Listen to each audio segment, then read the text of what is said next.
Crab mentality എന്ന് കേട്ടിട്ടുണ്ടോ? അതൊരു മനോനിലയാണ്. പാത്രത്തിൽ ഒരു ഞണ്ട് മാത്രമാണെങ്കിൽ അതിന് എളുപ്പത്തിൽ രക്ഷപ്പെടാനാകും.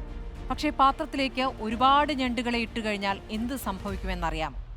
രക്ഷപ്പെടാൻ ശ്രമിക്കുന്ന ഞണ്ടിനെ ബാക്കിയുള്ള ഞണ്ടുകൾ അകത്തേക്ക് തന്നെ പിടിച്ചിടും. അതായത്, ഞാൻ രക്ഷപ്പെട്ടിട്ടില്ല എങ്കിൽ നീയും രക്ഷപ്പെടണ്ട എന്ന ചിന്താഗതി. അതിനെയാണ് ക്രാബ് മെന്റാലിറ്റി എന്ന് പറയുന്നത്. ഇതുപോലെയുള്ളവർ നമുക്കിടയിലുമുണ്ടല്ലോ.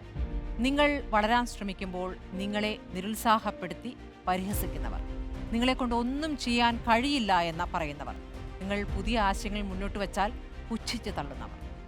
സ്വന്തം പരാജയത്തിന് ന്യായീകരണം കണ്ടെത്താനുള്ള ശ്രമമാണ് അവർ നടത്തുക. നിങ്ങളും പരാജയപ്പെട്ടാൽ സ്വന്തം പരാജയത്തെ മറയ്ക്കാനാകുമെന്ന് അവർ കരുതുകയാണ്. അതിനാൽ ഇത്തരക്കാരെ കണ്ടെത്തുക, കൃത്യമായ ഒരകലം പാലിക്കുക. ആത്മവിശ്വാസത്തോടെ സ്വന്തം ബോധ്യത്തിൽ ഉറച്ച് മുന്നോട്ട് പോവുക.